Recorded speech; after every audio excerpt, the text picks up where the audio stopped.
Good morning students. अभी तक हमने पढ़ा आपका कि आपकी सेफ्टी मेजर्स के क्या अप्लाई करने हमने हैं हिस्टोपैथोलॉजी लैब में। अब देखिए आपका आज पढ़ेंगे हम कि अगर आप हिस्टोपैथोलॉजी लैब में अगर सेफ्टी मेजर्स अप्लाई करने के बाद भी अगर आप सारे सेफ्टी मेजर्स अप्लाई करते हो और उसके बाद भी कुछ आपके एक्सीडेंट्स हो जाते हैं, तो वो कौन कौन से एक्सीडेंट्स आपके साथ हो सकते हैं, और अगर एक्सीडेंट्स हो जाते हैं तो उसके बाद हमें उनका जो फर्स्ट एड है वो किस टाइप से करना है, ये सारी चीज़ें आज पढ़ेंगे। देखिए माइक्रोबायोलॉजी लैब के लैब में जब मैंने आपको आपका ये पढ़ाया था, फर्स्ट एड पढ़ाया था कि माइक्रोबायोलॉजी में भी आपका क्या होता है, फर्स्ट एड होता है। वहाँ पे भी लैब में क्या होता है, कुछ आपके एक्सीडेंट्स हो जाते हैं तो वहाँ पे भी आपके फर्स्ट एड्स होते हैं। सारे के सारे लगभग आपके रिलेटेड हैं आपके यहीं से, कुछ ज़्यादा आज में नया नहीं है, बिल्कुल सेम है आपका जिस तरह से माइक्रोबायोलॉजी लैब में था आपका कि बर्न हो जाता है, कट हो सकता है, या फिर आपके साथ कुछ अनदर आप डिफरेंट टाइप ऑफ एक्सीडेंट्स हो सकते हैं, तो उनसे किस टाइप से आपने क्या करना है, फर्स्ट एड करना है। बिल्कुल आपका यहाँ पे वही है। तो स्टार्ट करते हैं आपका एक्सीडेंट से, ठीक है। तो सबसे फर्स्ट आपका जो एक्सीडेंट है इसमें ये आपका एसिड बर्न। तो एसिड बर्न में देख लीजिए आपका एसिड बर्न किसके थ्रू हो सकता है, जो भी आपके एसिड्स होते हैं आपके, मोस्टली हम जो आपके हिस्टोपैथोलॉजी लैब में आपके जो एसिड्स यूज़ करते हैं वो है आपके nitric acid, sulphuric acid, hydrochloric acid और ट्राइक्लोरो एसिटिक एसिड। देखिए अगर ये आपकी क्या हो जाए, कहीं पे भी स्किन के ऊपर गिर जाए, सबसे पहले आपको क्या है, acid splashes on the skin, ठीक है। अगर आपके एसिड के स्प्लैशेस आपके कहाँ पड़ गए, स्किन के ऊपर पड़ गए, और स्किन पे क्या करेगा, स्किन को जलाएगा। तो स्किन को जलाने से जो स्किन, देखिए स्किन तो जलेगी ही जलेगी अगर आपके स्प्लैशेस पड़ गए, लेकिन आपका जो इसका इफेक्ट है वो कम से कम पड़े, आपकी स्किन पे इसका इफेक्ट कम से कम पड़े। इसके लिए हमें क्या करना है, फर्स्ट एड का यूज़ करना है। देखिए सपोज ये स्किन के ऊपर गिर गया, आपने सेफ्टी मेजर्स अप्लाई किए थे या फिर आपने ग्लव्स नहीं पहने, ठीक है, और ये आपके हाथ पे गिर गया या फिर आपकी स्किन पे कहीं पे गिर गया, तो क्या होगा, आपका स्किन क्या होगी, जलेगी। अब आपकी स्किन कम से कम जले, इसके लिए आपको क्या करना है, फर्स्ट एड करना है, ठीक है। तो फर्स्ट एड में आप सबसे पहले क्या करोगे, हाथ पे जैसे ही आपका कोई हाथ पे या फिर आपकी स्किन पे कहीं भी अगर आपको क्या होता है, एसिड गिरता है, तो आपको उसको क्या करना है, रनिंग वाटर में ले जाना है, उस पार्ट को रनिंग वाटर में रखना है। रनिंग वाटर से क्या हो जाएगा, आपका डाइल्यूट हो जाएगा वो जो आपका एसिड का वहाँ पे, आपका जो एसिड था वहाँ पे वो क्या हो जाएगा, डाइल्यूट हो जाएगा। डाइल्यूट एसिड का जो पीएच होता है वो क्या हो जाता है, न्यूट्रल न्यूट्रल की तरफ क्या हो जाता है, कन्वर्ट हो जाता है या फिर न्यूट्रल की तरफ मूव करते हैं। सपोज आपका एसिड का पीएच 4 था, तो वाटर जैसे आप क्या करोगे उस पार्ट पे डालोगे, तो वैसे ही क्या हो जाएगा, जो वहाँ पे एसिड गिरा था उस पार्ट पे, उसका जो क्या हो जाएगा, उसका जो पीएच होगा क्या होगा, डाइल्यूट होकर क्या हो जाएगा, 4 से 5 पे चला जाएगा, 5 से 6 पे जाएगा और 6 से 7 पे जाएगा, यानी कि वाटर वहाँ पे इतने ज़्यादा अमाउंट में हो जाएगा कि आपका जो एसिड होगा उसकी अमाउंट जो होगी बहुत कम हो जाएगी और वो न्यूट्रल हो जाएगा सारा वहाँ पे। यानी कि आपका सबसे पहले आपने क्या करा, न्यूट्रलाइजेशन प्रोसेस किया। उसके बाद आपको क्या करना है कि अगर आपको थोड़ा बहुत एसिड क्या हो गया, स्किन के अंदर रह भी गया, ठीक है, अभी वो क्या करेगा, जलाता रहेगा, तो उसके लिए आपको क्या करना है, देखिए एसिड बेस क्या होता है, हमेशा एक दूसरे को न्यूट्रल कर देते हैं। जब एसिड के साथ बेस को मिलाया जाता है तो वो न्यूट्रल हो जाते हैं, और जब बेस के साथ एसिड को मिलाया जाता है तो न्यूट्रल हो जाते हैं। तो याद रखिए हमें यहाँ पे क्या करना है, वीक बेसिक का यूज़, बेस का यूज़ करना है, ठीक है। कोई भी आपका वीक बेस हो तो उसका हम यूज़ करते हैं। वीक बेस को जैसे हम किसी भी एसिड के साथ डालेंगे वैसे क्या हो जाएगा आपका, उसका जो जो उसके बीच में क्या होगी, आपका न्यूट्रलाइजेशन प्रोसेस होगी। जब भी एसिड बेस आपका आपके क्या होते हैं, जुड़ते हैं आपस में, तो क्या बनाते हैं आपका, तो ये बनाते हैं आपका वाटर एंड सॉल्ट्स।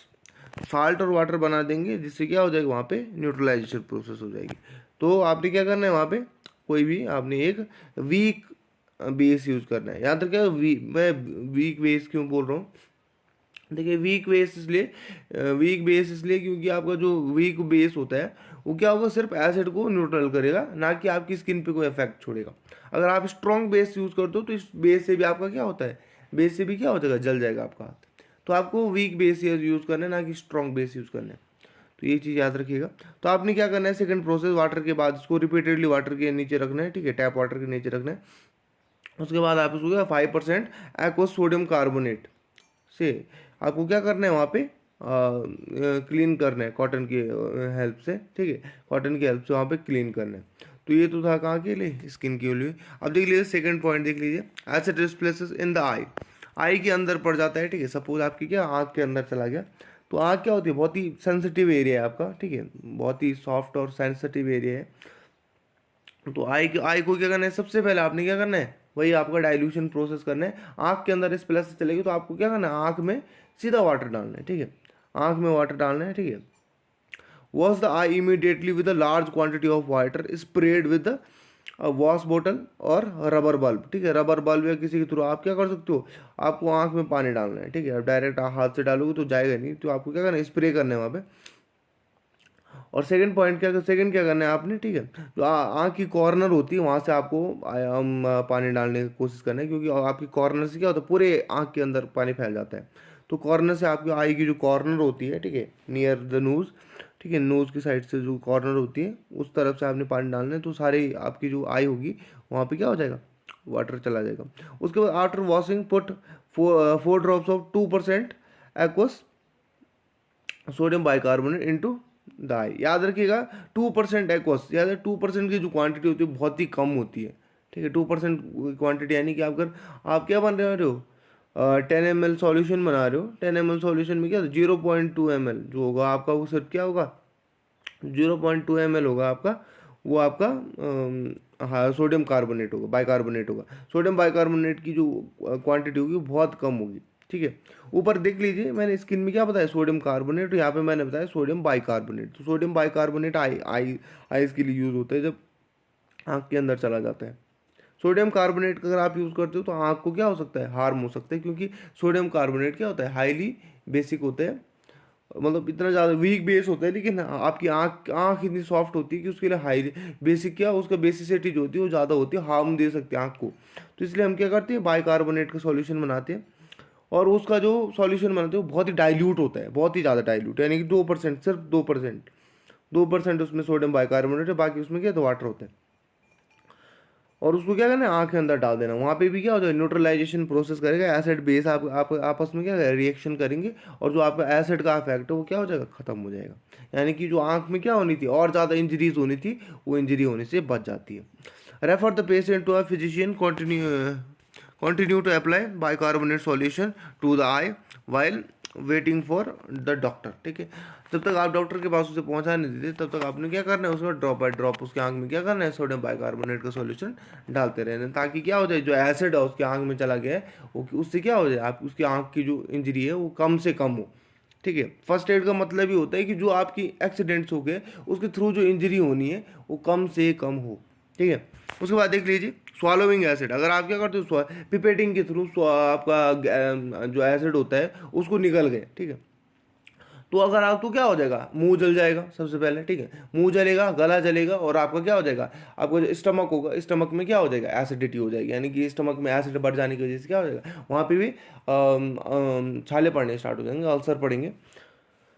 तो सबसे पहले क्या है आपका इसमें, कॉल अ फिजिशियन, ठीक है, फिजिशियन के पास आपको ले जाना पड़ेगा, ठीक है। उसके बाद देख लीजिए, make the patient drink 5% soap solution immediately, ठीक है।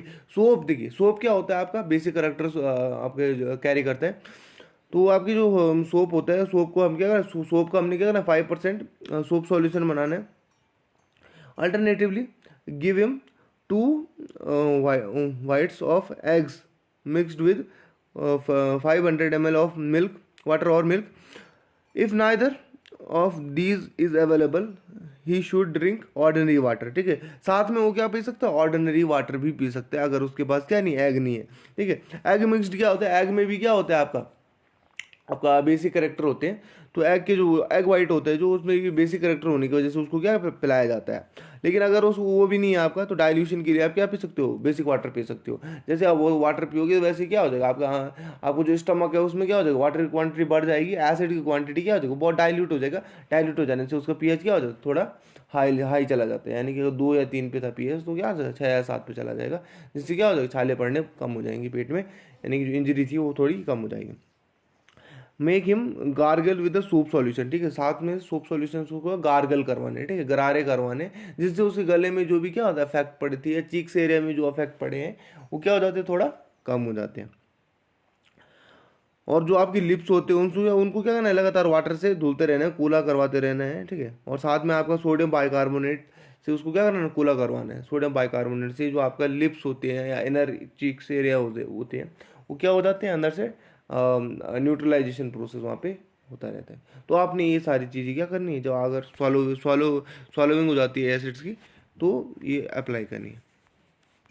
अब देखिए एल्कली बॉन्ड्स में आ जाते हैं, ठीक है। एल्कली बॉन्ड्स में क्या है आपका, sodium potassium and ammonium hydroxide in all cases, ठीक है। आपका सोडियम बायो ये हो गया आपका sodium potassium and ammonium hydroxide, NaOH हो गया आपका, KOH हो गया, फिर NH3OH हो गया आपका। ये सारे क्या होते हैं आपके स्ट्रॉन्ग बेसिस होते हैं, और स्ट्रॉन्ग बेसिस भी क्या होते हैं आपके, जलाते हैं, ठीक है। अगर आपकी स्किन के ऊपर गिर गए या फिर आपकी स्किन किसी भी सॉफ्ट पार्ट पे गिर गए तो क्या हो जाते हैं वहाँ पे, उनको क्या, उनका काम क्या होता है, जला देते हैं, ठीक है। हाईली रिएक्टिव होते हैं। अब देखिए in all cases wash immediately with a large quantity of water, ठीक है। वाटर का आपने यहाँ पे क्या करना है, यूज़ करना है। क्यों यूज़ करना है, ताकि आपका डाइल्यूशन हो जाए। डाइल्यूशन होते ही क्या हो जाता है, इनकी जो हाईली बेसिसिटी होती है वो कम हो जाती है। आपका जो अगर अगर आपका क्या है, इनका pH 13 to 14 है तो वो क्या हो जाएगा, कम हो जाएगा और 8 या 7 पे आ जाएगा। और न्यूट्रल हो गया तो फिर क्या हो जाता है, इनका जो करेक्टर होता है, जलाने का करेक्टर होता है, बर्निंग का करेक्टर होता है, वो क्या हो जाता है, कम हो जाता है पीएच के कम हो जाने की वजह से। Alkali splashes on the skin, ठीक है। स्किन के ऊपर अगर गिरता है तो आपने सबसे पहले क्या करना है, वाटर के ऊपर रखना है, उसको लगातार क्या करना है, वाटर से धुलना है, धुलते रहना है। बाद the affected skin with cotton soaked in 5% acetic acid, 5% acetic acid याद रखिए, और अनडाइल्यूटेड विनेगर। विनेगर के अंदर भी क्या होता है, एसिटिक करेक्टर होते हैं, और आपका 5% acetic acid. Acetic acid basically क्या होता है आपका, सिरका। या फिर अगर आपके पास एसिटिक एसिड नहीं है तो आप कोई भी नींबू पानी हो गया, जो खट्टे पदार्थ होते हैं उनसे आप क्या कर सकते हो, उनको वहाँ पे क्या कर सकते हो, अप्लाई कर सकते हो। जो आपके खट्टे पदार्थ होते हैं उनमें भी क्या होता है आपका एसिटिक एसिड काफ़ी अमाउंट में होता है, तो उससे भी आप क्या कर सकते हो, वहाँ पे यूज़ कर सकते हो। अगर सपोज आप ऐसे कंडीशन में हो कि आपके पास एसिटिक एसिड भी नहीं है तो आप क्या कर सकते हो, कोई भी खट्टा पदार्थ अगर आपको मिल रहा है तो वहाँ पे उससे भी क्या कर सकते हो आप, उसका भी यूज़ कर सकते हो आप। या फिर अनडाइल्यूटेड विनेगर का यूज़ कर सकते हो। अनडाइल्यूटेड इसलिए क्योंकि विनेगर की जो क्या होती है, एसिडिक प्रॉपर्टी होती है, इतनी कम होती है कि आप उसको डाइल्यूट करने की जरूरत नहीं है। लेकिन अगर आपके पास एसिटिक एसिड है तो उसको आपने क्या करना है, डाइल्यूट करना है, 5% एसिटिक एसिड का सॉल्यूशन बनाना है। एसिडिक एसिड देख लीजिए वीक एसिड होता है। कैसे एसिड होता है, वीक एसिड। वीक एसिड अगर आप यहाँ पे क्या स्ट्रॉन्ग एसिड का यूज़ करते हैं तो एसिड दोबारा से क्या करते हैं, बेस से तो जल ही रहा था लेकिन साथ में क्या होता है, न्यूट्रलाइजेशन प्रोसेस तो होता है, लेकिन क्या होता है साथ में एसिड भी अपने करेक्टर देता है, बर्निंग करेक्टर देता है, साथ में और जल जाता है। इसलिए हम हमेशा क्या करते हैं, जब किसी से जलता है तो उसके लिए जो हम अप्लाई करेंगे कोई भी, अगर बेस से जल रहा है तो एसिड अप्लाई करेंगे, एसिड से जल रहा है तो बेस अप्लाई करते हैं या एल्कली अप्लाई करते हैं।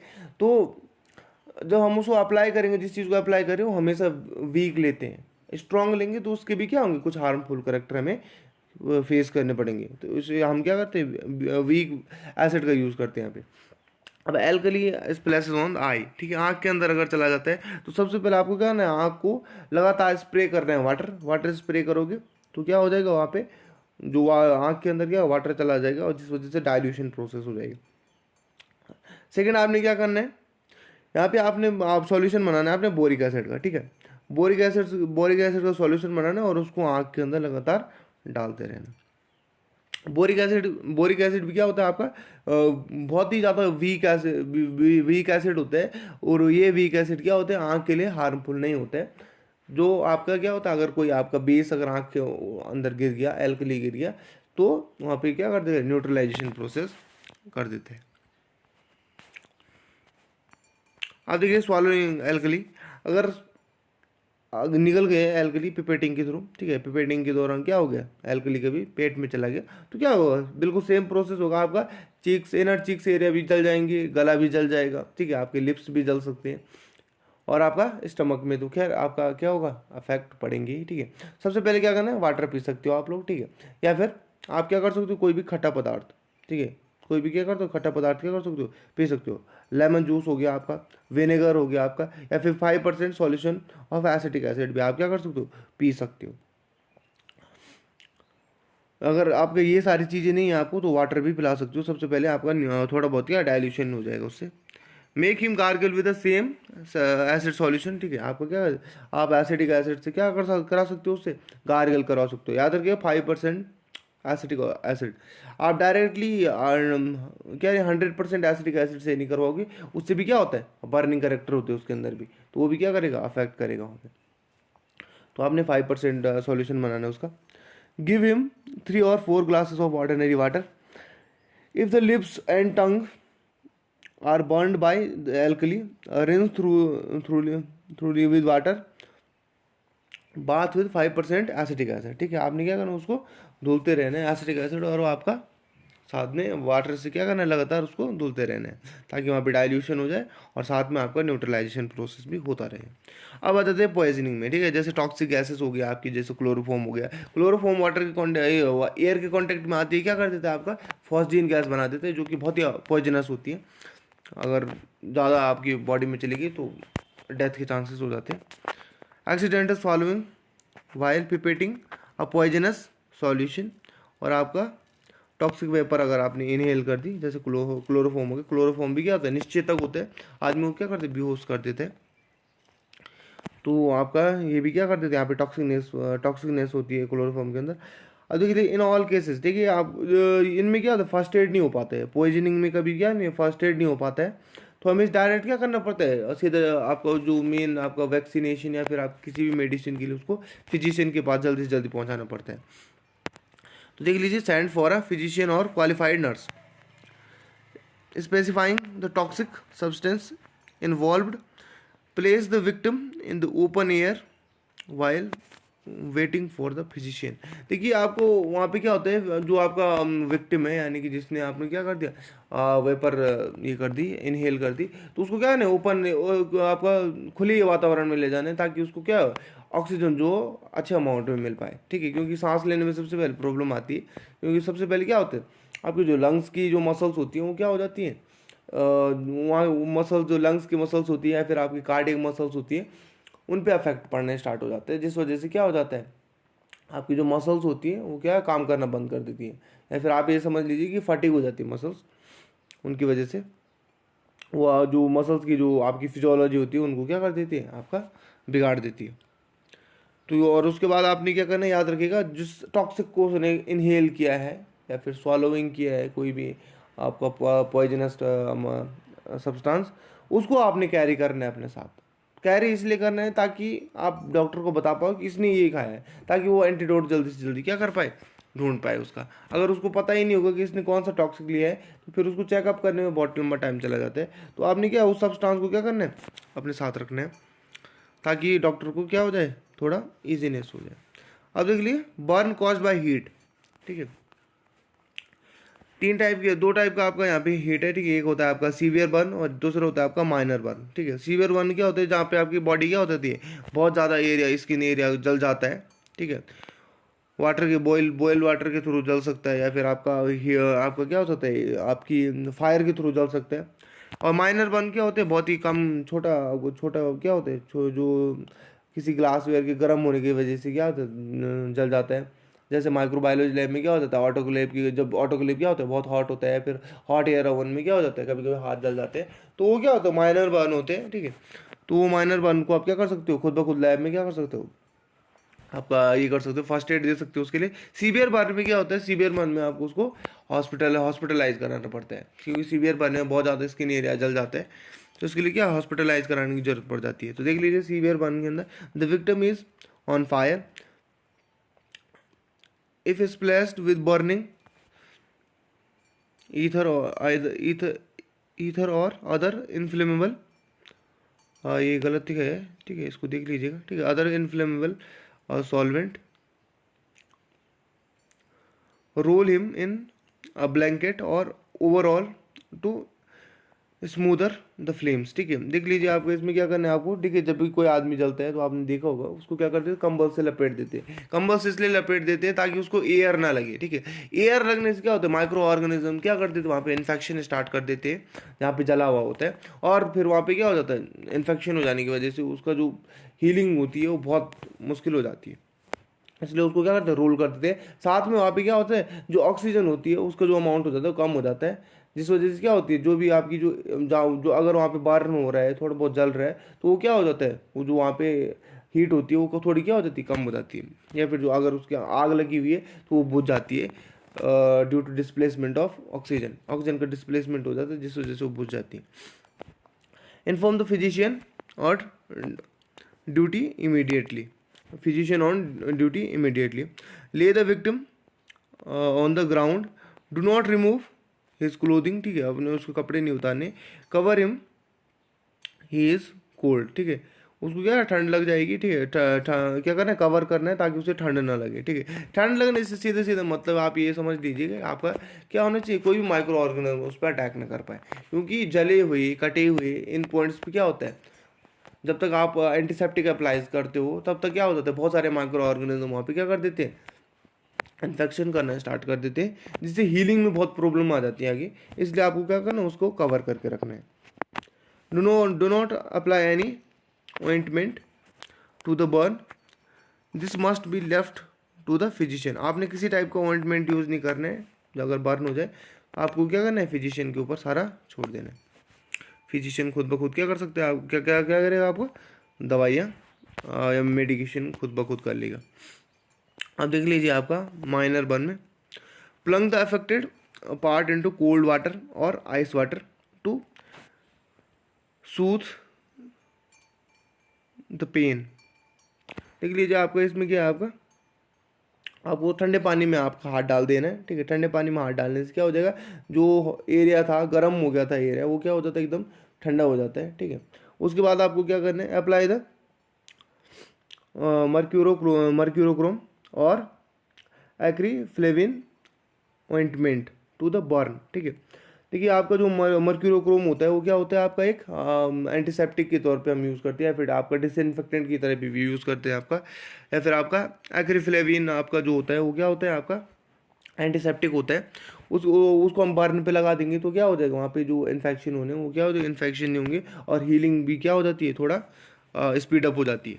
तो हील करने के लिए हम क्या करते हैं, इन दोनों का यूज़ करते हैं। Apply a dry gauze dressing loosely, ठीक है, ड्राई गॉज ड्रेसिंग लूजली, अब यानी कि आपने क्या करनी है, ड्रेसिंग कर देनी है, लूजली ड्रेसिंग करनी है, ताकि वहाँ पे क्या है, एयर भी क्या हो, एकदम बंद ना हो जाए आनी। एयर बंद हो जाएगी तो क्या हो जाएगा, थोड़ा आपका हीलिंग में प्रॉब्लम हो जाता है, क्योंकि वहाँ पे क्या होता है, पसीना आता है हीलिंग की वजह, आपका बर्निंग की वजह से, और वहाँ पे थोड़ी एयर की ज़रूरत भी होती है। तो आपको क्या जो ड्रेसिंग करनी है वो लूजली करनी है। If the burn becomes infected or does not heal, refer the patient to a physician। और आप अगर क्या होगा, आपका माइनर बर्न क्या हो रहा है, ठीक नहीं हो रहा है, तो आपको क्या करना है, फिजिशियन के पास उसको ले जाना है। तो देखिए आज के लिए आपको इतना काफ़ी है, ठीक है। कल पढ़ेंगे आपका ग्लासेस की वजह से जो काट्स होते हैं, प्रिक्स होते हैं, वो सारे जो होते हैं उनके लिए आपने क्या क्या फर्स्ट एड अप्लाई करने हैं। Okay, thank you.